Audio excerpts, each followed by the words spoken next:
안녕하세요. 구대웅입니다.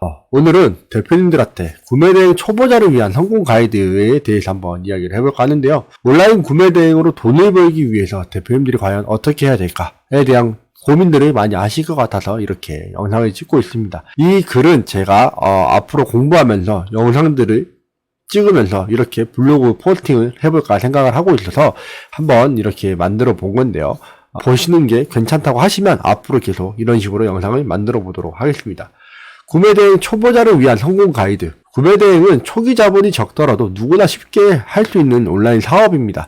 특히 구매대행 초보자들에게는 체계적인 전략과 실행이 정말로 중요한 성공의 포인트가 됩니다. 이번 글에서 대표님들이 구매대행에 대한 개념부터 초보자를 위한 핵심 성공 전략까지 제가 한번 이야기를 해보도록 할게요.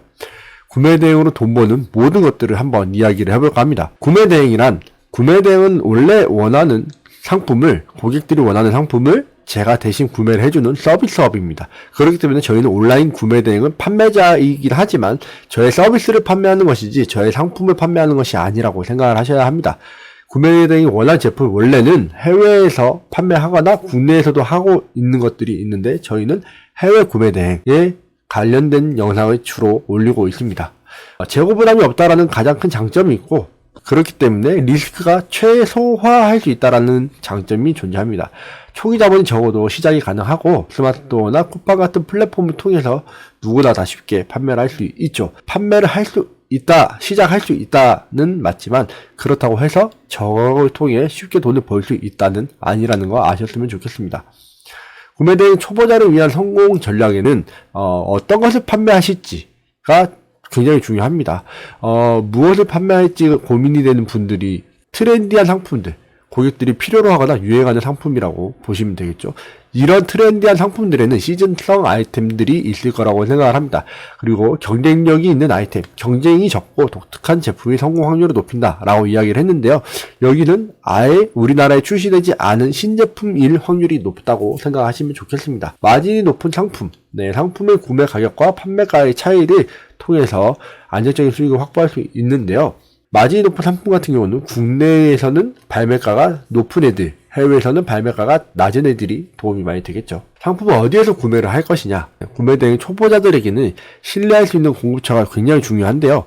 신뢰할 수 있는 공급체들은 좀 큰 회사들이라고 생각하시면 되겠습니다. 예를 들어 아마존이라거나 이베이라거나 알리바바 등에서 소싱을 하는데 알리바바는 정확하게는 알리바바 그룹이기 때문에 알리바바 그룹, 즉 저희가 잘 알고 있는 타오바오나 알리익스프레스나 1688을 이야기를 하는 겁니다. 그리고 도매 사이트를 활용을 하는데요.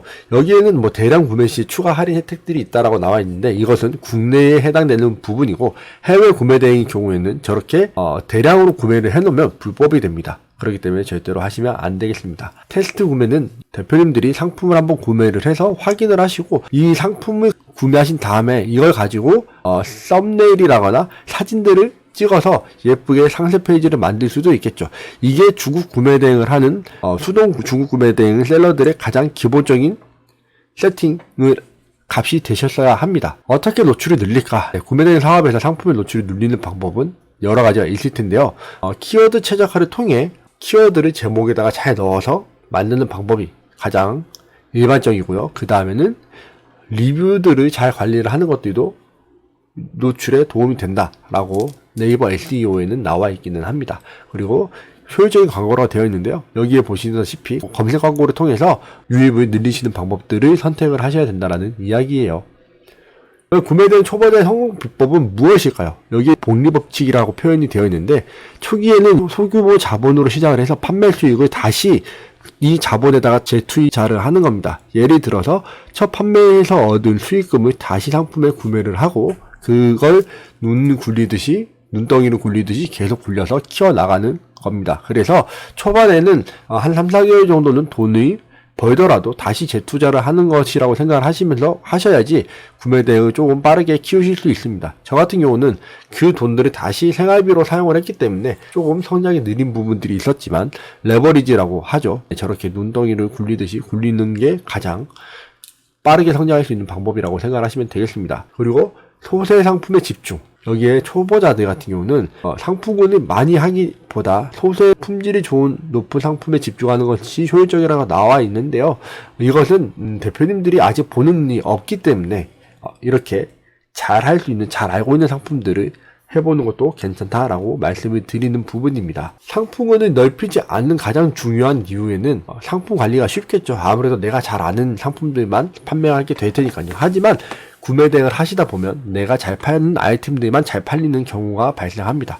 그리고 집중도가 높아지면서 고객 만족도가 상승할 수 있다. 잘 아는 제품이기 때문에 CS나 이런 부분들이 조금 더 편할 것이라고 생각을 하시면 되겠습니다. 고객의 경험, 역시 배송시간, 포장 품질 등등 고객이 원하는 것을 만족할 수 있는 것을 저희가 잘 챙겨준다면 고객들이 굉장히 좋아하시겠죠. 구매 대행 초보자가 꼭 알아야 할 팁, 구매 대행 시장의 트렌드를 분석을 해야 된다.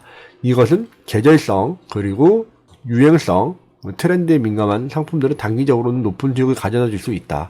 플랫폼의 활용법 등을 익혀서 스마트스토어나 쿠팡 같은 데서 쉽게 상품을 등록하고 빠르게 등록하는 것도 되게 중요한 부분입니다.